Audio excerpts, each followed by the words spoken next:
Boa tarde a todos. Queria só dizer que é um prazer estar aqui hoje à tarde, um encontro com os senhores, mestres, professores, grã-mestres, muitos que eu conheço aí, é, grã-mestre Kobayashi, né, e tantos outros aí, que a gente tem um carinho especial. Agradeço à Federação de São Paulo pelo convite, estou sempre à disposição, grã-mestre Ojum é um amigo nosso e sempre está convidando a gente para dar uma palestra, levar uma mensagem para os colegas do Taekwondo. Para mim é um prazer muito grande. Bom, vamos tentar aqui compartilhar aqui os PowerPoints. Vamos falar um pouquinho sobre... todo mundo está vendo o PowerPoint, está me ouvindo? Dá um retorno para a gente aí. Dá um ok, ok? Beleza. Ok, estou ouvindo. Obrigado. As perguntas, eu solicito que alguém depois, acho que deve ter alguém, grã-mestre Ojum, controlando essas perguntas aí, que fossem passadas, para que eu não fosse ler, senão vai ficar difícil a apresentação. Bom, a princípio, também a gente gostaria de dizer que eu não gosto de dar aula via internet, né? O bom é o contato presencial, mas é uma tecnologia que a gente não pode negar. Tá certo? Então, isso é muito bom também existir essa tecnologia que aproxima, mesmo que distante, nos aproxima. Bom, a gente, então, vai dar início aqui falando um pouquinho sobre, primeiro, os socorros para o Taekwondo. Algo voltado não só para as aulas, não só para o treinamento, né, mas para a competição também. Então, a gente vai falar um pouquinho sobre esse atendimento imediato, ok? A gente tanto chama de primeiros socorros, como também pode chamar de socorros urgentes. Tanto faz chamar primeiros socorros como socorros urgentes. No caso, a gente colocou primeiros socorros, ok? A gente, na universidade, trabalha com essa disciplina, trabalha também com didática aplicada à educação física e trabalha também com metodologia do ensino das lutas, né? Então, a gente fala um pouquinho dessas lutas, como é que funcionam as lutas nas escolas, né?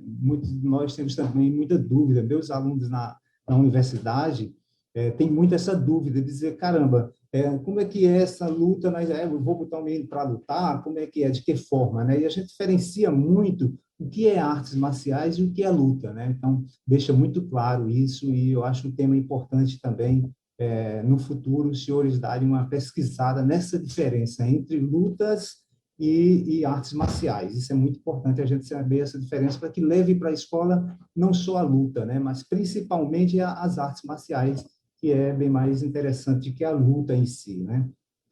Bom, falando sobre socorros urgentes, a gente tem aqui um pequeno sumário do que a gente vai abordar aqui. Vamos falar, ter um objetivo, um aspectos gerais, aspectos gerais, como é que basta aqui? Aspectos gerais, temos os conceitos que nós vamos falar também, um atendimento à vítima e uma prevenção e uma conclusão rápida. Bom, o objetivo, então, da nossa palestra é abordar conceitos e atendimentos de primeiros socorros em possíveis, não é que vá acontecer, possíveis acidentes em aulas, treinamentos e eventos competitivos, voltado ao Taekwondo. Bom, aspectos legais. Então, nós temos aqui, a gente cobra muito os nossos direitos, né? E a gente tem que ter muito cuidado com essa questão dos nossos deveres. Por quê? Nossos deveres também existem, né? A gente gosta de cobrar os direitos e esquece um pouquinho dos deveres. Então, assim, para os aspectos legais, a gente tem um Código Penal, que no seu artigo 135, de maneira resumida, ele deixa de uma maneira muito clara, né, que essa prestação de serviço fica configurado como um crime de omissão se você não prestar um primeiros socorros, né? Então, é um crime de omissão. Você está exatamente imputado nesse artigo 135, com pena que varia de 1 a 6 meses de detenção. Então, imaginem os senhores, né? Eu não presto um socorro urgente ali de imediato para o meu atleta, de imediato para o meu aluno, isso é uma coisa um pouco complicada, né? Nós temos uma responsabilidade muito grande. Imaginem sair o filho dos senhores, o irmão dos senhores, a esposa dos senhores, né? Para uma academia e voltar machucado, com a boca quebrada, um braço quebrado, né?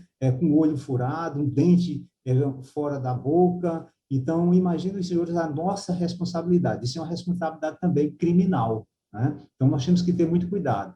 Isso, inclusive, o artigo 135 do Código Penal brasileiro, ele coloca, inclusive, que ele pode aumentar essa pena, inclusive até triplicar se chegar à morte, né? Ela duplica se for grave o acidente e ela triplica essa pena se chegar à morte.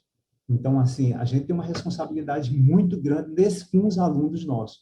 Eu sempre vejo a importância, mesmo a academia mais simples que exista, que leve peça desse aluno que está ingressando na sua academia, que ele traga um atestado médico, né, dizendo que ele tem condições de participar de atividade física, que ele tem condições de frequentar a academia, de fazer esse tipo de esforço, porque a gente nunca sabe que tipo de cliente a gente vai pegar. Às vezes tem um cliente com problema cardíaco, a gente vê mortes súbitas no futebol, né? Não tem condor, existe também, só que não é muito divulgada. Às vezes os pais também não buscam, os responsáveis não buscam os seus direitos, né, por desconhecê-los também. Mas aqueles que buscam complicam um pouco. A gente já tem alguns fatos antigos aí, que complicou um pouco para a academia, até o mestre deixou de dar aula e largou tudo isso. Então, a gente tem que estar precavido com relação a esse tipo de coisa, né? O artigo do Código Civil Brasileiro, o 186, ele cita exatamente que aquele que, por ação ou omissão voluntária, negligência ou imprudência, violar direito e causar dano a outro, ainda que exclusivamente moral, comete ato ilícito. Então, o cuidado da gente com a aula, ela é fundamental, a gente ter muito cuidado com a aula. Qualquer coisa que a gente fizer na aula, temos que ter cuidado. Uma brincadeira e tudo, o menino pode se ofender, um outro pode brincar com o outro, machucar, então a gente tem que ter muito cuidado em relação a isso, né? E, por último, o Código de Defesa do Consumidor, que ele cita exatamente esse cuidado em seu artigo 1º e 2º da proteção do consumidor, de ordem pública e interesse social, como também define o consumidor toda pessoa física ou jurídica. Então, nós somos, né, um prestador de serviço, que adquire e utiliza produto ou serviço como destinatário final. Então, o indivíduo, não, eu tenho minha academia, eu sou uma pessoa, eu nunca fiz meu CNPJ, então eu sou uma pessoa física, só dou aula aqui e tal, mas não tenho nem CNPJ. Mas você é considerado, se enquadra no Código de Defesa do Consumidor. Não foge disso. E em seu artigo 14, para concluir essa questão, ele esclarece que o fornecedor de serviço responde por defeitos relativos à prestação de serviço, independentemente da existência de culpa, pela reparação de danos aos consumidores. Então, assim, isso, em outras palavras, quer dizer que o indivíduo vai responder independente de qualquer coisa, né? Independente de qualquer coisa. Ele eu sou só pessoa física, mas você responde. Então, assim, os aspectos legais desse atendimento, ele é fundamental, né? Ele é fundamental, porque a gente começa a pensar, fazer uma reflexão sobre essa questão, né? Quem é esse meu aluno? De que maneira eu vou atender esse meu aluno? Essas questões que são muito eminentes, né? Muito fortes dentro das nossas academias, dentro dos campeonatos, né? Nos eventos competitivos, a gente vê muitos acidentes e a gente, às vezes, vê procedimentos inadequados, né? Ok. A gente também não falou aqui dos aspectos legais, mas tem também o Código de Ética do Profissional de Educação Física, né? A gente não falou, uma boa parte não é professor de educação física, acredito eu, mas tem também a nossa responsabilidade junto ao Conselho de Educação Física também, né, que é o nosso Código de Ética da Educação Física, que enquadra também exatamente essa questão de prestação de serviço junto ao Código de Defesa do Consumidor, ok? Bom, alguns conceitos gerais que nós vamos falar o conceito de primeiros socorros, que todo mundo sabe, mas a gente só vai dar uma visão geral de acidente, emergência, que é diferente de urgência, o que é uma emergência e o que é uma urgência, né? Nós vamos definir um pouquinho isso, dar essa diferença, os sinais e sintomas também, que são duas coisas diferentes, e esses sinais vitais, quais são eles, né? Então, a gente vai falar um pouquinho sobre cada conceito. Bom, primeiros socorros, então, são os cuidados imediatos que devem ser prestados a uma pessoa vítima de acidente ou de mal súbito, aplicando medidas e procedimentos até a chegada da assistência qualificada. o que é esse primeiro socorro? Né? O primeiro socorro nada mais é você fazer um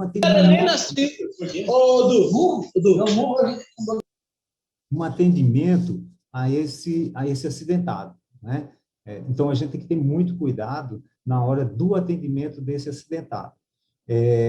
Mas só é acidentado? O que é esse mal súbito? Mal súbito, eu estou aqui treinando, pum, caí, né? Desmaiei, eu tive uma vertigem, comecei a ficar tonto, sentindo as coisas girarem em volta de mim e tal, então é um pré-desmaio, né? Essa vertigem. Então, assim, a gente pode ter um acidente ou pode ter um mal súbito, né? Eu estava treinando, tive um ataque cardíaco, né?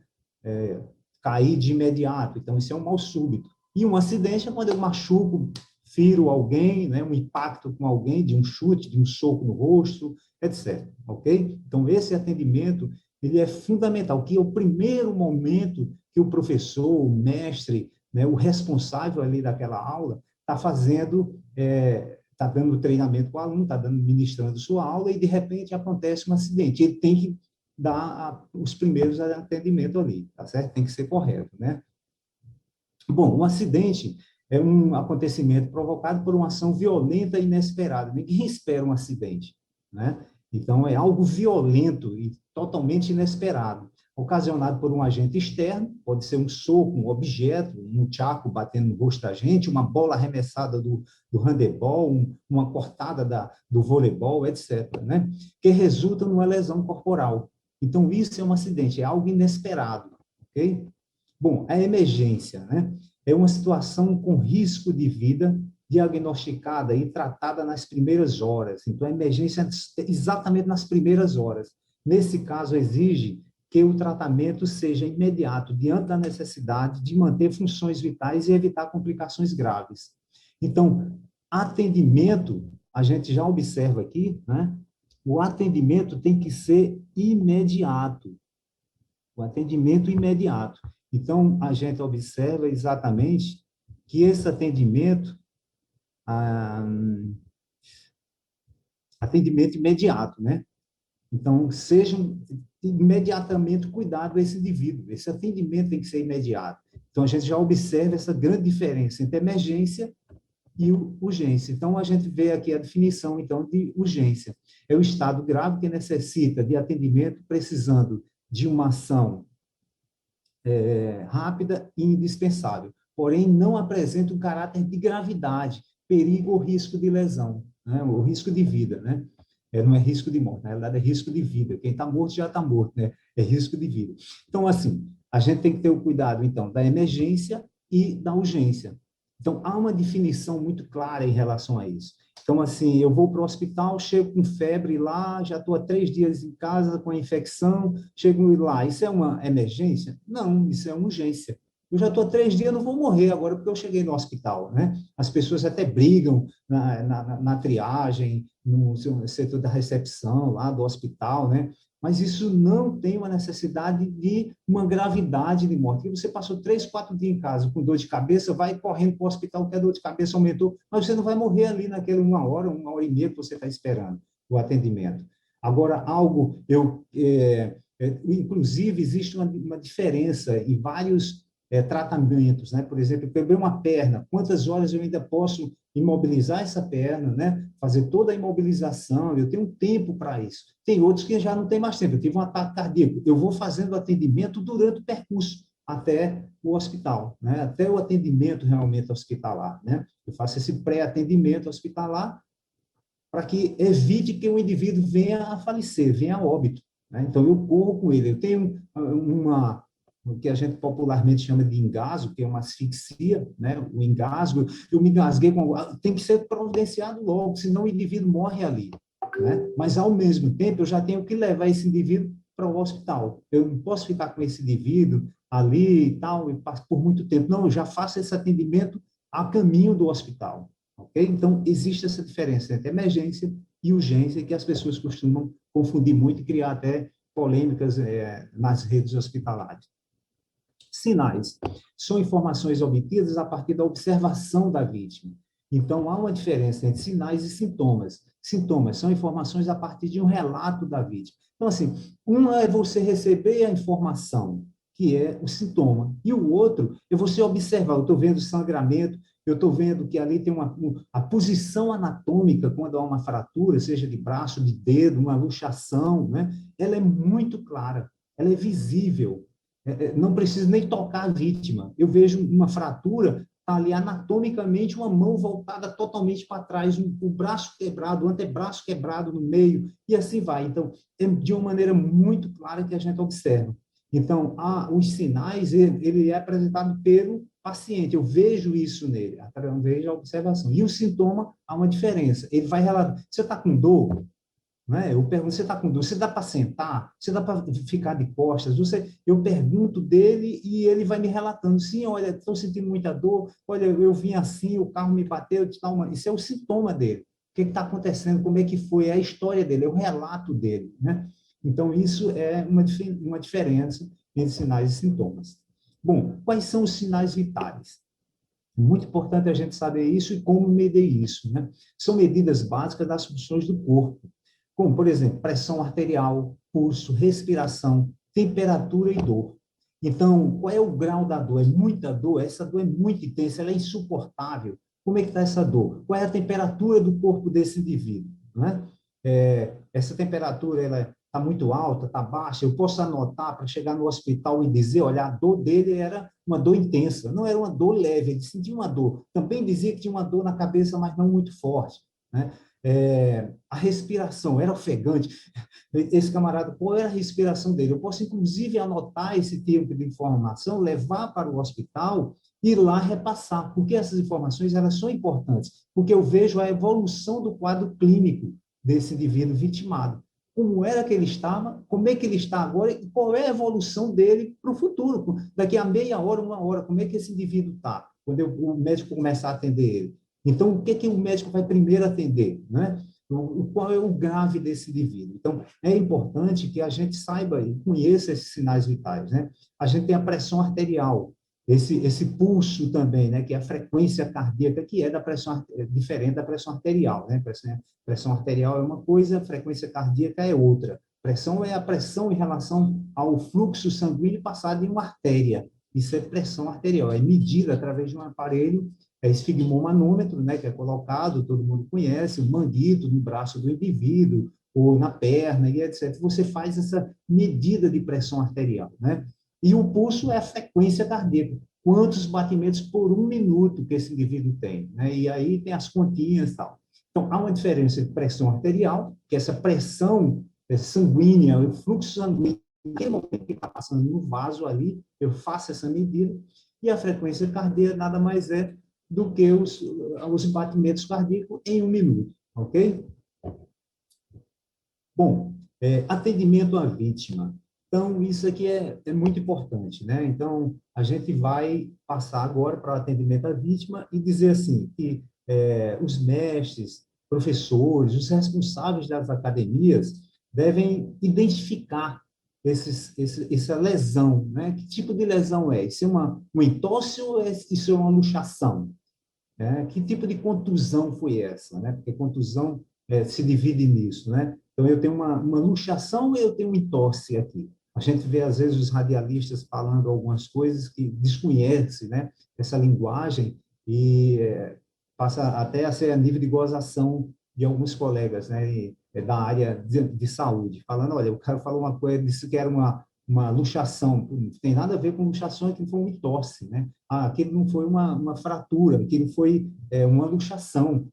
Então, há uma diferença em tudo isso, né? E nós vamos ver isso aqui ao longo desse nosso bate-papo. Então, aqui nós temos exatamente essa identificação. Nós, enquanto responsáveis por academia, responsável pela aula, temos que identificar o que aconteceu com o nosso aluno, né? A partir daí, eu entender qual é o meu atendimento, qual é o meu procedimento que eu vou fazer diante daquela situação, ok? Bom, então, o que a gente vai apresentar aqui, tudo foi consultado em base de dados, né? É fundamental isso, a gente deixar claro que isso aqui foi o Google Acadêmico, o Medline, Cielo, Lilacs, a gente buscou as bases de dados científicos e viu o que é que mais acontece com o Taekwondo. Se os senhores entrarem aí no Google Acadêmico, né, tem tem no Ciel, no Cielos, no Linux, no Medline, encontra centenas de trabalhos sobre acidentes com taekwondo, né? Tanto em competição quanto em treinamentos, né? Então, demonstrações também já aconteceu vários acidentes com demonstrações. Os senhores conhecem também, quem sabe alguns já chegaram a presenciar esses tipos de acidentes, né?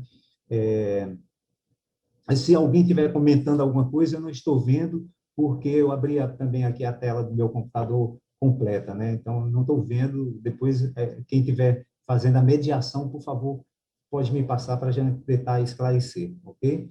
Bom, ou se alguém quiser, de repente, interromper, não tem problema nenhum.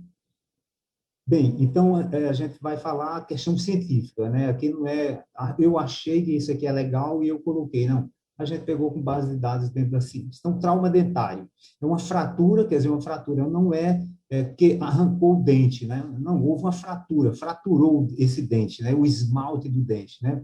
Até uma perda definitiva desse dente. Realmente arrancou o dente, caiu o dente de um chute. Alguém chutou ou socou, né? Ou deu uma cotovelada e esse dente do indivíduo abriu, rachou, só uma fratura, só houve rachou esse dente. Ou ele perdeu, o dente voou fora da boca desse indivíduo, né? Causada pelo impacto externo, né? Na boca desse menino. Também nós podemos observar que isso pode entrar na boca do menino, né? O dente tem uma inclusão, quer dizer, entrar na gengiva, na cavidade óssea, né? Da mandíbula ou do maxilar. A pancada pegou de frente ou pegou de baixo para cima e esse dente entrou na gengiva. Então, são vários tipos de acidente que podem acontecer, ok? Aqui nós temos os sinais e sintomas. Nós temos possível dor, pode sentir uma dor, pode nem sentir. Está ali com sangue quente também, depois ele começa a sentir. Mas na hora, ele também pode, não, tá tudo bem, eu quero lutar. Porque o camarada quer lutar, né? Ele não quer saber como, mas ele quer lutar, não quer imaginar, ele quer participar de tudo, mesmo sem condições de participar, né? Mas ele quer participar. Hemorragia, tem um pequeno sangramento ali, não é um grande sangramento, mas tem um sangramento, né? Porque há rompimento de ligamentos, porque o dente também tem ligamentos, né? São articulações nossas, né? Mas o dente também tem ligamentos e o osso em si, ele é irrigado. O osso recebe cálcio, né? Sais minerais. Então, o osso em si, se a gente pega o ossinho de galinha e quebra, ele tem sangue dentro, né? Então, o nosso osso, ele é irrigado. Então, tem uma hemorragia, né? Por isso que existe um edema na gengiva. O edema nada mais é do que um inchaço na gengiva, né? Então, esse edema, esse inchaço que é criado, nada mais é do que? Do sangramento do osso também. Não é só do sangramento da gengiva, há um sangramento do osso. E ali, consequentemente, tem esse edema, esse inchaço, ok? Qual é o nosso atendimento? O que a gente tem que fazer diante de uma situação dessa? Seja numa competição ou numa aula, né? Em caso de fratura e intrusão, está aqui, ó, né? Quando o dente entra na gengiva, deve ser encaminhado imediatamente ao dentista. Pega esse indivíduo e encaminha, mas antes disso, vamos lá. Se o dente for fraturado ou sair de inteiro do seu lugar de origem, recupere o fragmento ou o dente, vá atrás. Onde é que esse dente foi? Foi lá para fora do dojan, eu vou atrás desse dente, vou procurar esse dente. Esse dente é importante, né? Ele dá para ser reimplantado, esse dente, né? Pegue o dente pela coroa, nunca pela raiz. Nunca pegue o dente pela raiz, mas sim pela coroa, pela parte de fora, e não pegar pela parte de dentro, como se ele estivesse na boca. Imagina a parte de fora, quando eu pego um dente mesmo, né? Então, não vou pegar na parte que fica para dentro do osso, né? Para dentro da gengiva. Eu vou pegar na parte de fora. Coloque-o no recipiente com leite, soro fisiológico ou saliva do próprio acidentado. Eu mando ele cuspir, não tem cuspindo, põe um soro fisiológico, né? Põe um leite, leva isso de imediato, né? Para um dentista. Reduza o sangramento comprimindo o local com gás por 5 minutos para diminuir aquele sangramento. Isso acontece em todo sangramento. Eu estou fazendo a barba, me sangrei um pouquinho, opa, põe o dedo, segura um pouquinho ali para o sangramento. Opa, cortei o dedo. Levo além da linha do coração, seguro um pouquinho as próprias substâncias do corpo, as próprias células, trombócitos, né? É uma célula importante. É. Pois não, alguma questão? Não, acho que não. Então, assim, esse tipo de cuidado que nós temos que ter, né, para um sangramento, esse tipo de coisa. Então, sempre manda elevar um pouquinho esse membro para ter um menor sangramento, né? Então, eu elevo além da linha do coração e diminui o sangramento, consequentemente, as substâncias vão e começa a coagular aquela área ali em pequenos sangramentos. Lógico, grande sangramento tem outras providências. Manter o atleta mandar o atleta até o dentista o mais rápido possível. Então, esses são os procedimentos para um trauma dentário, ok? Bom, uma hemorragia nasal. O que é que eu tenho que fazer? O que é essa hemorragia? É provocada pela ruptura de vasos sanguíneos da mucosa do nariz. Chutou, socou, cotovelada, né? Bateu em alguma coisa, uma mesa, um negócio. O que é que eu tenho que fazer? Quais os meus procedimentos? Quais são os procedimentos? Né? Quais são os sintomas, aliás, desculpa, quais são os sintomas e sinais que ele tem? Pulso rápido e fraco, mas como é que esse pulso pode ser rápido e fraco? Ele é fraco para que eu encontre, para que eu possa identificá-lo. Está difícil de identificá-lo, né? Mas ele, ao mesmo tempo, quando eu identifico, ele é rápido, ok? Então, ele é um pulso rápido e fraco. Ele é difícil de ser identificado, mas quando eu identifico, ele passa a ser muito acelerado, né? Pelo momento de tensão do próprio indivíduo. A palidez da pele e mucosas, sudorese profunda, muito suor e pele fina. Oi? Oi? Você pode continuar. Foi acidente de um dos que estavam ouvindo. Tranquilo, obrigado. O que é que nós devemos fazer? Sentar a vítima, né? Inclinar a cabeça dele para frente. Até em sala de aula acontece isso. O menino sangra e tal, você coloca ele sentado, né? Não vai atender ele em pé. Então, inclina a cabeça para frente. Então, como a gente está vendo nessa imagem aqui, né? Aqui embaixo tem uma imagem. Eu não inclino a cabeça para trás. Se eu inclino a cabeça para trás, esse garoto ou esse adulto, né, vai engolir o sangue. Não sei se alguém já engoliu sangue, cortou a boca, alguma coisa. A tendência que dá é o quê? Regurgitar, vomitar. Então, você vomita em grande quantidade. Tem um grande vômito. Então, evite de virar a cabeça para trás. Muita gente já vê sangrando, vira a cabeça, né? Não vira a cabeça. Põe ela para frente e inclina um pouquinho à frente. Não deixa ela totalmente reta. Faz como está aqui na figura, né? Como a gente está vendo nesse desenho aqui. Inclina um pouquinho à frente, ok? Pedir a vítima para respirar pela boca, não tem condições de estar respirando pelo nariz, retire o protetor bucal, retire esse protetor, né, que vai prejudicar ele. Se tiver sangue na boca, faça o cuspir, para que ele não engula e venha a regurgitar, né? Pedir a vítima para pinçar o nariz por 10 minutos, então pega dedo indicador e polegar e pinça o nariz, né? Aplica compressa gelada ao redor do nariz, não vai parando. Qual é as minhas atitudes que eu tenho que fazer? Coloca um gelinho em volta do nariz envolvido em saco, nunca diretamente na pele. Põe um paninho ou põe um saquinho plástico e volta ao nariz, né? Não ceder da hemorragia, introduz um pedaço de gás torcida na narina e continue a aplicar a compressa gelada. Então, eu faço o quê? Coloco uma gazezinha de um lado e de outro, ele continua respirando pela boca. Um minutinho. Ele continua respirando pela boca e se coloca essas pelo nariz, né? Essas gases. Quando parar o sangramento, o acidentado não deve estar soando o nariz, evitando que essa hemorragia volte, né? A hemorragia nasal pode vir também acompanhada de um trauma craniano, né?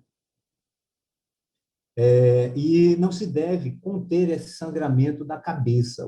Sei lá, o camarada levou uma pancada no nariz e caiu quase desmaiado da pancada, bateu a cabeça. Então, a gente só mantém ali a cabeça dele direitinho, mas não impede que o sangramento saia, até porque pode, cada vez mais, ter um edema naquela área, né? Você impedindo, e a calota craniana vai acumulando, e a pressão é muito grande na calota craniana, ok? Então, a gente evita esse tipo de coisa. Então, o que é que nós devemos fazer? Resumidamente, senta esse indivíduo, pede para ele não botar a cabeça para trás, mas sim para frente, inclinada muito levemente, como a gente tem na figura aqui, né? Muito levemente para frente, colocar gelo, se não parou.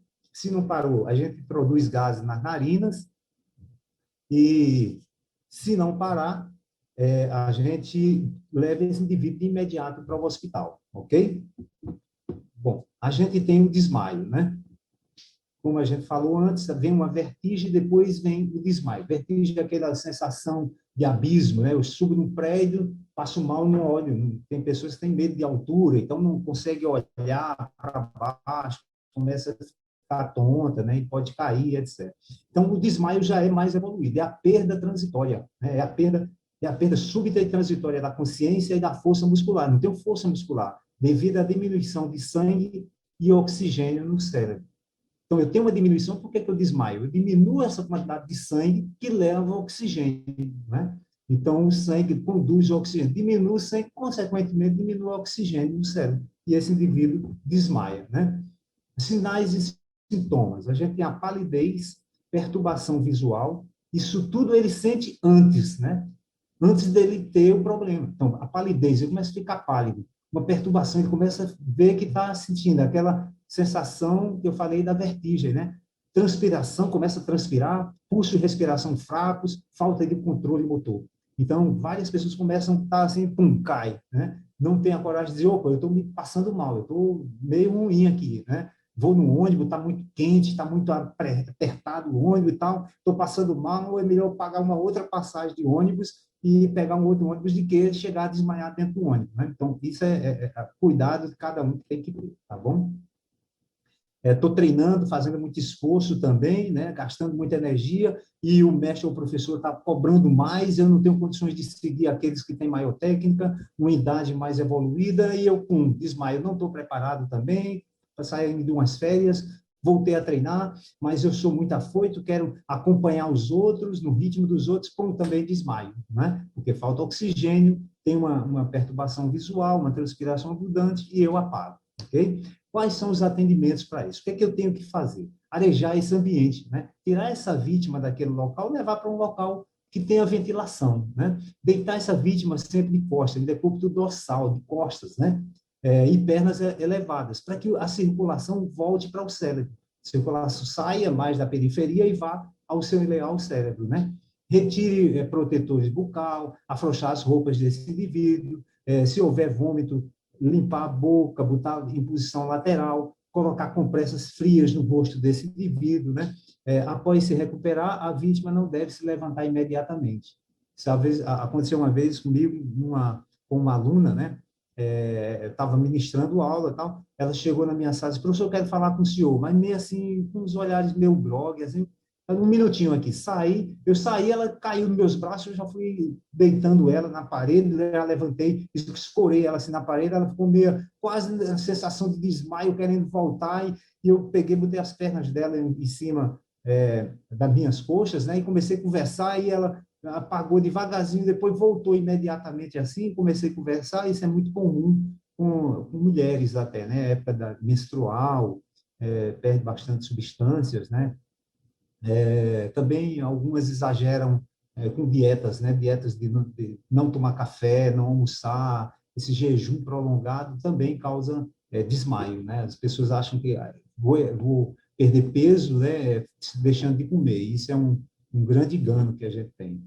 Bom, a convulsão. A gente, quando fala em convulsão, imagina-se logo que é epilepsia. A convulsão tem de diversas maneiras, e uma delas é a febre, né? Eu tenho febre alta, tenho convulsão. Eu não tenho problema, eu nunca tive problema de epilepsia. Eu tomei um medicamento exagerado, o Ronaldinho, né? O Ronaldo Fenômeno, né? Que ficou conhecido assim, né? Tomei bastante medicamento, aí eu tive uma convulsão. Então, assim, a convulsão não só é epilepsia. Eu posso ter uma convulsão por vários. Eu levei uma pancada no peito muito forte, eu posso sofrer uma convulsão. Levei uma pancada na cabeça muito forte, tive uma convulsão. Então, assim, a convulsão não só é para a pessoa que tem epilepsia. Não, extra, esquece um pouco, a convulsão tá, eu tive uma febre muito alta em casa, meu filho teve convulsão. Puxa vida, ele é epiléptico. Não, não é. Ele teve uma convulsão em virtude de uma consequência da febre, né? Então, a gente tem que entender isso também, diferenciais. Levou uma pancada na cabeça, no tronco, isso tudo pode levar a uma convulsão. É a contratura involuntária dos músculos, provocando movimentos desordenados e, em geral, acompanhados da perda da consciência.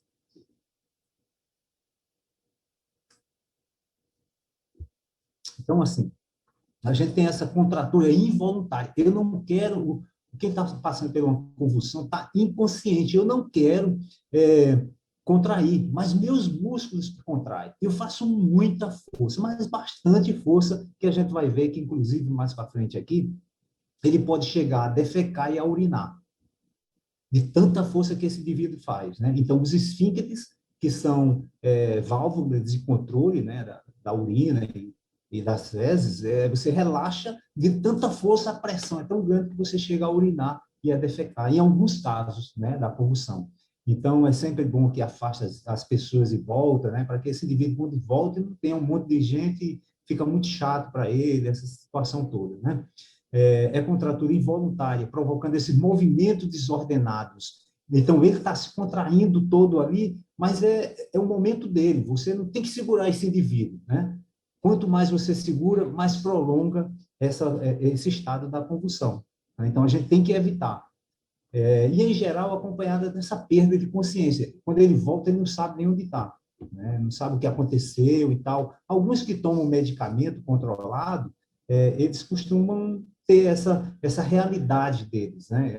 Eu tomo medicamento controlado, hoje eu não tomei, amanhã eu não tomei, passei um mês sem tomar, eu não tenho mais problema de convulsão, já sarei. Na realidade, o cara tem uma convulsão, é uma convulsão muito forte. Quem tem convulsão de epilepsia, né, tem que evitar esse negócio de dizer assim, não, eu não tenho mais crise, eu já me curei. Não, você vai ter que sempre estar tomando medicamento, ok? Evitar achar que tem a cura, né?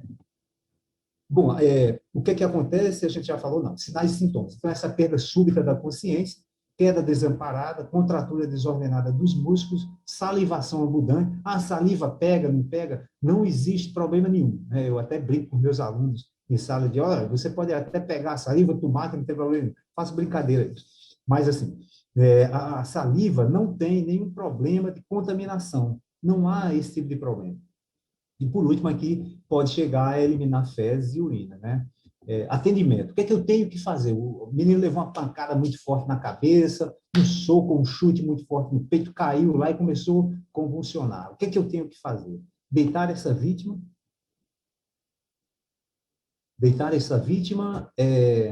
ao chão, né, e remover os objetos em volta dela para que ela não se machuque. Tem algum objeto, foi dentro da minha casa, o que é que eu posso fazer? Eu afasto esses objetos, né, para que ele não se machuque. Ele vai ficar se contornando ali, se torcendo todo, e um objeto pode machucar ele. Proteger a cabeça da vítima, evitando o traumatismo. Isso é muito importante que a gente entenda. Na convulsão, o que é que eu tenho que fazer? Proteger a cabeça da vítima. É melhor você bater sua mão, eu acho que vocês estão me vendo o gesto, bater sua mão no chão, de que ele machucar a cabeça. Porque a cabeça é a nossa CPU, né? A gente não pode machucar a CPU, então deixa ele bater a cabeça. Eu seguro a cabeça dele e não deixo mexer, não. Ele vai para lá, vem para cá, para onde ele for, eu vou acompanhando, eu não posso privar os movimentos dele. Eu apenas protejo a cabeça. Eu tenho um travesseiro, ótimo, põe um travesseiro. Eu tenho uma toalha, ótimo, põe uma toalha e acompanha a cabeça dele do acidentado enquanto ele estiver na convulsão. Não proíba os movimentos dele, não segura a perna, braço, não deixe de se bater. Quanto mais você impede os movimentos dele, mais prolongado vai ser essa convulsão, ok? Afroche as roupas, se a vítima estiver com algum acessório, retire, sei lá, relógio, pulseira, cordão, né? Não impeça os movimentos da vítima, a gente já falou, não colocar nenhum objeto na boca, eu vou meter aqui um pau, um negócio para ele não morder a língua. Não morde a língua, se ele tiver de morder, ele já mordeu de primeiro, já caiu mordendo. Não adianta você tentar abrir, quando você tenta abrir, você pode perder dedos, porque a mordida nossa é muito forte. É mais de 460 quilos uma mordida entre a mandíbula e o maxilar. Então, você pode perder dedo tentando abrir, botando objeto para ele morder. Não mete a mão na boca dele. Do jeito que ele terminou, vira de lado, limpe, como a gente colocou aqui, né? Não impeça os movimentos da vítima, não coloque nenhum objeto na boca. As pessoas costumam colocar, não bota, limpa o nariz e a boca, livrando-se das secreções. Pronto. Só o que é que eu tenho que fazer numa convulsão? Proteger a cabeça. Proteger não é segurar e impedir os movimentos, é proteger, como a gente coloca aqui, ó, aqui em cima, né? Eu protejo a cabeça dele. Eu não seguro a cabeça dele, simplesmente protejo. No final, essa figurazinha, esse desenho aí, está colocando em uma posição de segurança. Então, tem toda uma técnica para ser colocado nessa posição. Do jeito que ele cair, eu viro ele e ponho ele de lado. Isso no final da convulsão. Ele está terminando ali já só alguns momentos de convulsão, então eu coloco ele de lado, né? Faço essa posição de segurança e tem toda uma técnica para ser colocado nessa situação. Bom, parada cardiorrespiratória, o famoso RCP, né? Então, como essa ressuscitação cardiorrespiratória, o RCP, que é uma parada que pode acontecer isso em academias, em competição, etc. O que é que eu tenho que fazer, né? Nós temos, a princípio, que é uma interrupção repentina da função dos batimentos cardíacos e respiratórios. Então, essa parada cardiorrespiratória é uma parada do coração e do pulmão. Eu posso só ter uma parada respiratória? Sim, senhor. Eu posso levar uma pancada muito grande no diafragma, que é um músculo que fica na base das costelas, na parte inferior das costelas, né? Antes que a gente chama da barriga, então tem o diafragma, que é um músculo importante do processo inspiratório e expiratório. Ele, até quando a gente vê os defuntos, né, os presuntos no laboratório de anatomia, a gente costuma ver exatamente a impressão diafragmática no pulmão, na base do pulmão, na parte inferior do pulmão. Então, esse músculo ele é importante. Eu posso ter simplesmente uma parada respiratória. Eu faço massagem cardíaca de forma alguma, porque ele só teve uma parada respiratória. Ele não teve a parada do coração. A parada do coração é quando para o coração e a respiração. Aí eu tenho que fazer o boca a boca, tenho que fazer a massagem, que é isso que a gente está vendo agora. Ok? Eu procurei pulso, encontrei, então ele está batendo o coração. Eu só vou botar ar nele, vou soprar ar para ele, mas não vou fazer massagem cardíaca, porque não necessita da massagem cardíaca, ok? Vamos lá. Então, quais são os sinais? Então, a inconsciência, quem tem uma parada cardíaca aparentemente está morto, né? Parada respiratória, ausência de pulso e de movimentos, está parada ali, está inconsciente, né? Dilatação das pupilas, cianose, que é roxidão nas extremidades, começa a ficar roxo, falta de oxigênio, o coração não está mais batendo, não está mais mandando sangue, consequentemente vai ficando roxo. E uma morte aparente, né? Existem umas diretrizes que de 5 em 5 anos elas são lançadas. Isso está no Google, vocês encontram diretrizes para ressuscitação cardiopulmonar ou parada cardíaca, né? Isso vocês encontram. De 5 em 5 anos é lançado pelo Colégio Americano, né? Do coração. Então, vários órgãos, várias entidades seguem. O Brasil segue essas diretrizes, essas normas, né, estabelecidas. Tem desde adolescente, tem uma parte medicamentosa que não interessa para a gente em primeiros socorros. Quer dizer, tem uma série de coisas, né, que é interessante se os senhores quiserem baixar para ler. É um livro e ele é lançado de 5 em 5 anos. Isso quer dizer, 2015, 2005, 2010, 2015, 2020. Foi lançado em outubro, mais um do ano passado, umas normas, essas diretrizes sobre atendimento. 2019, também em outubro, teve umas ajustes, mas foram pequenos ajustes voltados mais à área farmacológica. E 2020 também voltou-se a essa área. O que é que eu ministro? Qual é a quantidade de aspirina que eu daria se acontecer isso, aquilo? Qual é a droga que eu uso de imediato quando chegar no hospital? Então, mais para uma parte médica especializada. Mas a massagem cardíaca, o processo respiratório, o atendimento permaneceu o mesmo. Ok? Então, qual é o atendimento? Vamos lá.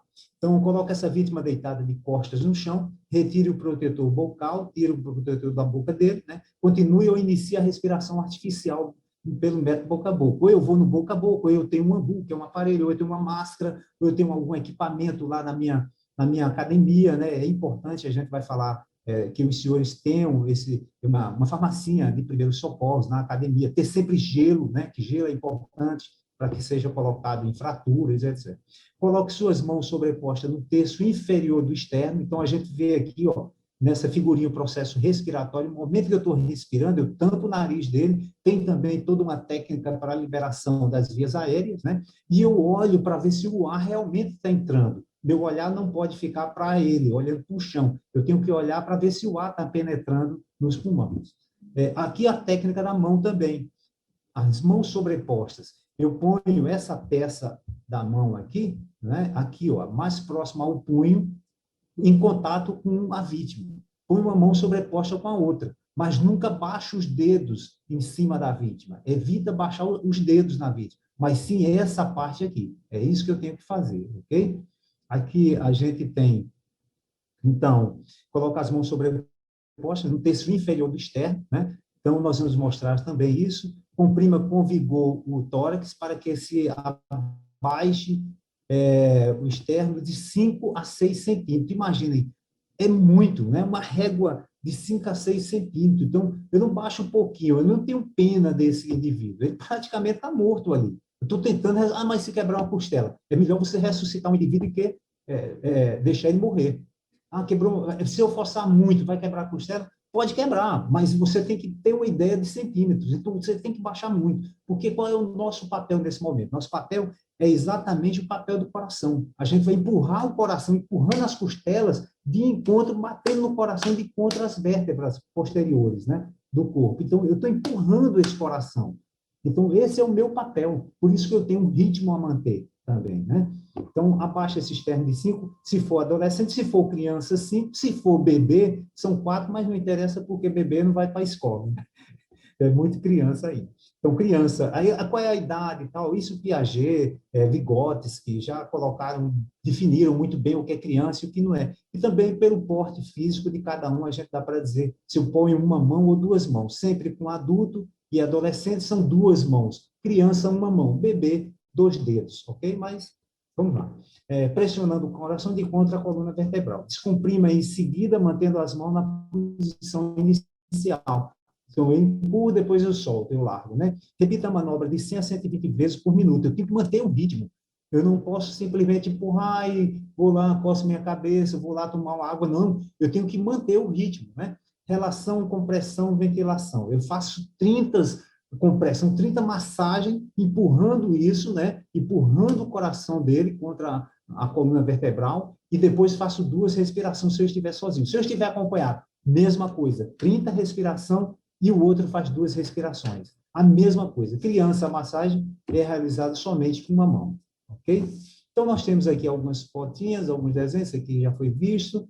Nós temos aqui exatamente a parte do externo, né? Onde é o externo? É no meio do peito, né? Então, eu faço essa medida aqui, de 2 dedos, né? E depois, acima desses 2 dedos, eu coloco a minha mão aqui, né? Esse punho aqui. Então, eu tenho isso aqui e coloco acima, e aqui eu faço a subida e descida. Não tenho flexão de braço, né? A articulação do braço e antebraço, ela tem que ficar estendida, ela não vai fazer flexão. Eu tenho que manter estendido. Minhas mãos têm que ficar numa linha reta aqui em relação a meu ombro. Eu fico empurrando o peito do camarada, que é difícil esse peso a gente botar, ok? Então, é feito exatamente dessa maneira. Eu faço 30 massagens aqui, 2 respiração boca a boca. 30 massagens, 2 respiração boca a boca. E alguém pede socorro. Se eu estiver sozinho, faço 5 ciclos disso, quer dizer, faço 30, mais 30, mais 30, mais 30, mais 30, ligo pedindo socorro da emergência, do bombeiro, do SAMU, né, o 192. Então, eu peço socorro, 199 é a polícia, vou pedir socorro, peço alguém para fazer socorro, ok? Vamos lá. Nós temos, então, ficou aqui no meio, ficou em cima, não dá para ver. Nós temos, então, a contusão. Então, a contusão, a gente imagina, né? A contusão. Deve falar para cima. Não, nesse mesmo. Lá não.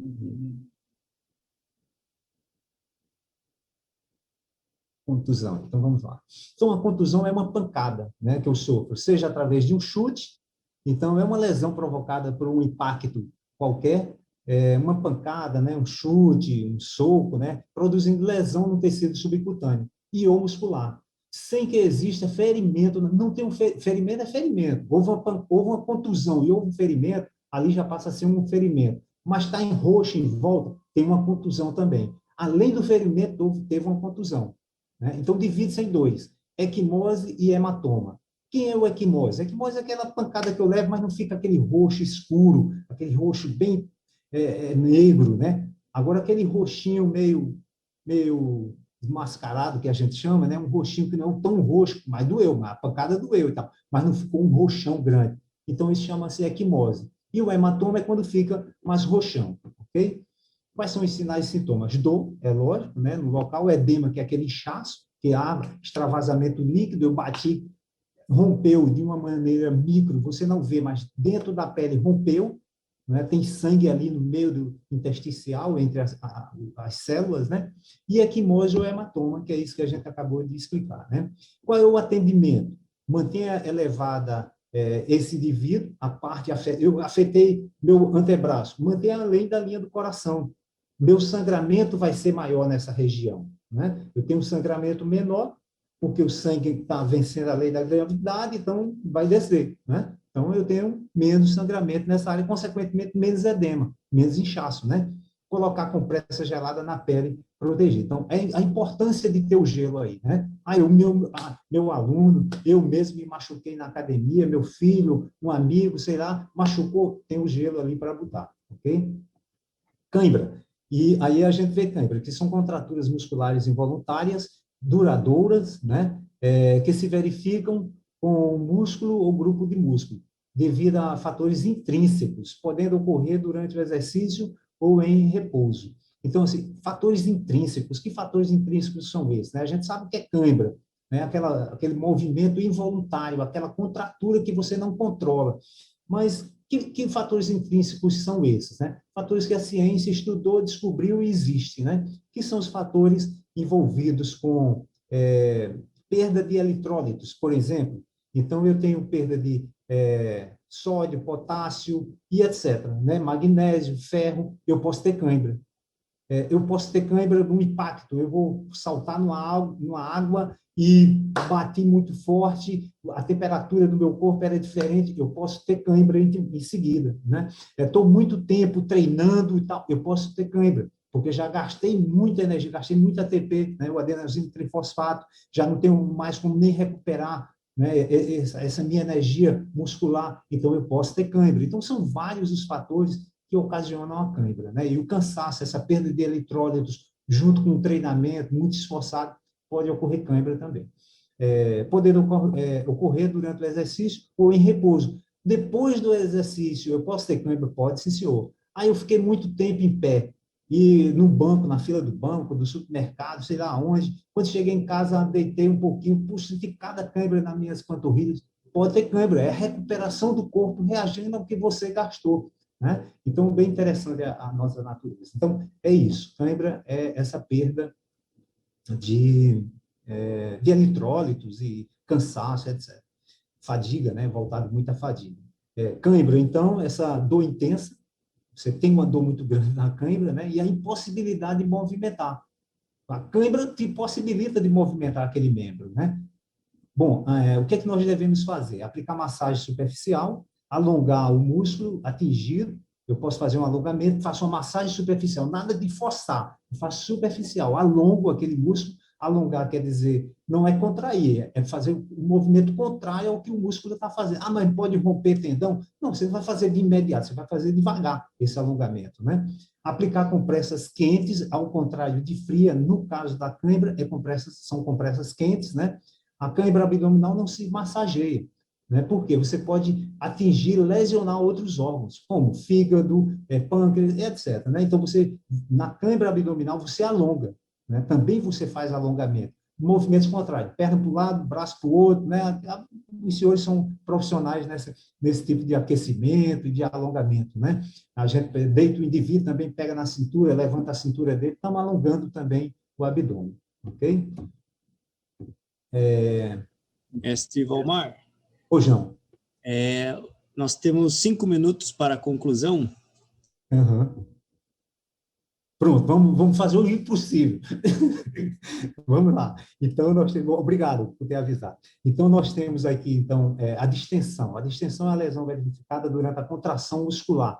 Toda contração repetida e forte, ela pode causar uma distensão, que nada mais é do que a gente chama de estiramento. Rasgou o músculo, né? É isso que a gente chama de distensão, né? E ela pode ser total, pode ser parcial. A gente vai ver umas fotozinhas, umas figurinhas depois.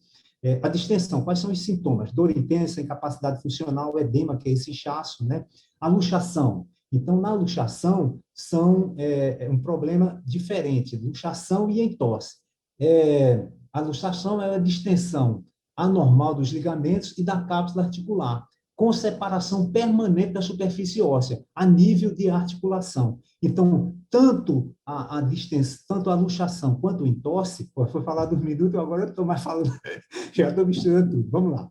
Tanto a luxação quanto o entorse são a nível de articulação, não é fratura, é a nível de articulação. Imagina, articulação do ombro, articulação do cotovelo, eu tenho uma luxação. Isso aqui houve uma perda, né? Houve uma separação permanente na luxação, que é diferente do entorse, ok? Não tem uma perda permanente. Sinais e sintomas: dor intensa na articulação, deformidade, fica deformado, incapacidade funcional e edema de inchaço no lugar. O entorse é o estiramento dessa ruptura do aparelho neuromuscular, mas sem perda de contato. É o que a gente falou, a diferença entre luxação e entorse. Então, é uma dor intensa, edema e uma equimose, quer dizer, fica um pouquinho roxo, né? Há um extravasamento de líquido interno, então fica roxo. Bom, nós temos, então, o atendimento. O que é que eu tenho que fazer? Imobilizar essas áreas, né, e levar para o médico. O meu pé estava calçado com tênis. Imobiliza com tênis. Não rasga o tênis. Deixa rasgar lá no hospital, mas você não rasga. Eu estava de meia. Se há condições de tirar a meia, tira. Mas quem tira? O próprio acidentado, não você que vai atender, né? Porque você não vai sentir a dor. Quem sente é o indivíduo. Bom, o que é que eu tenho que fazer? Imobilizar essa área, colocar compressa de gelo, em luxação, imobiliza, sem tentar colocar a articulação no lugar, que no caso a luxação separa as articulações, né? Então nós temos aqui a distensão, uma distensão apenas pequena, que é de primeiro grau, uma de segundo grau e uma distensão maior que só a cirurgia resolve, né? Essa aqui ainda muito descanso, muita droga, ainda há soluções sem precisar ter um processo cirúrgico. Aqui nós temos uma luxação normal e uma luxação. Então, visivelmente, aqui você vê que houve uma luxação, né? Muito comum eu ter essa mão, porque é muito comum no taekwondo, o cara lutar com a mão aberta, mesmo às vezes com a mão fechada, há um chute, o dedo tem uma luxação, né? Alguns chegam e colocam esse dedo na marra. Não devemos fazer isso, né? Porque a gente pode perder a mobilidade óssea desse procedimento aí por ferir músculos e nervos. Bom, o entorse a gente tem muito a nível de tornozelo, ele vai e volta. Aí o cara bate o pé no chão e sai andando, normal, né? Então tem que ter um pouquinho de cuidado com isso também. Então, a diferença da luxação e do entorse, é que sai a articulação do lugar. Todos dois são a nível de articulação, e o outro, a articulação, como está na seta vermelha, vai e volta. Bom, a fratura, nós temos que é uma quebra, né? Uma quebra parcial desse osso, ou total, né? E ela é fechada ou exposta. Simples ou composta, a gente costuma falar, né? Sinais e sintomas: dor e edema, esse inchaço, dificuldade e incapacidade de movimentar, posição anormal, é muito lógico a gente ver isso nessas fraturas, sensação de atrito entre essas partes, ruptura da pele, se for o caso de uma fratura exposta. O atendimento: colocar esse membro tão fraturado, tão natural quanto possível, esse membro que foi fraturado, imobilizar sem tentar colocar esse osso no local, colocar talas, o comprimento da fratura, ultrapassando esse comprimento e botar tanto acima quanto abaixo dessa fratura, duas amarras, né? Não coloca em cima da fratura, coloca abaixo e acima dessa fratura. E sempre as talas ultrapassando o membro, no braço, no antebraço, bota passando da mão, bota passando do cotovelo, né? Antes de mobilizar, se for uma fratura exposta, eu limpo esse local, né? Mas não coloco esse osso no lugar, coloco gelo, e coloco esse indivíduo diretamente ao hospital, ok? Então, nós temos alguns tipos de fratura, galho verde, né, que é aquele que, tipo um galho verde. Porque é galho verde, ele não quebra totalmente. Você quebra e puxa e vai, leva para serrar e difícil de cortar. Transversal, nós temos tipo de fratura oblíqua, que acontece muito no taekwondo. Outro tipo também é espiral, que é quando você gira, né, faz movimento de giro, com fragmentos intermediários, e multifragmentária, que é essa última aqui. Ok. Então, prevenção. Fregel, em 2014, tem um livro da Monoli, né, que fala sobre prevenções e tratamentos da editora Monoli. Ele coloca algumas prevenções. Então, primeiramente, devemos planejar a nossa aula, nossas atividades, evitando que uma criança menor faça o mesmo esforço que um adulto, né? E assim por diante. Temos que ter muito cuidado no planejamento. Será necessária a atualização dos professores para fornecer instruções adequadas. É sempre importante a atualização, buscarmos uma atualização, buscarmos cursos, né, para ficar cada vez inteirados das nossas necessidades. O ambiente de treinamento e demais áreas na academia devem ser inspecionados. Temos que ter cuidado com a academia para que não aconteça acidentes, né?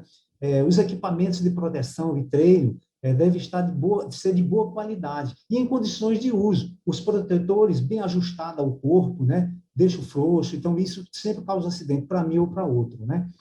Dividir os atletas de acordo com o grau de maturidade, tamanho, né, habilidade, experiência de cada um. Eu tenho que ter muito cuidado com isso. Não posso fazer todo mundo como se fosse igual, fazer a mesma atividade todo mundo igual. Atividades físicas e média, avaliação física e médica, aquilo que a gente comentou no início. Proibir as brincadeiras agressivas e as atividades potencialmente perigosas e difíceis, além de evitar o uso de instalações sem supervisão. Brincadeiras e tal, aquilo é um laboratório, tá? A sala de treino é um laboratório, nós devemos ter muito cuidado, né? Bom, para concluir, então, a importância do professor no atendimento pré-hospitalar. Então, assim, o professor tem uma importância muito grande para estabilizar, né, esse acidente que houve, evitar que esse acidente fique muito grave, né? Até para que chegue o atendimento pré-hospitalar, o que a gente está fazendo, e levar esse menino para o hospital. O professor é o primeiro a presenciar esse acidente.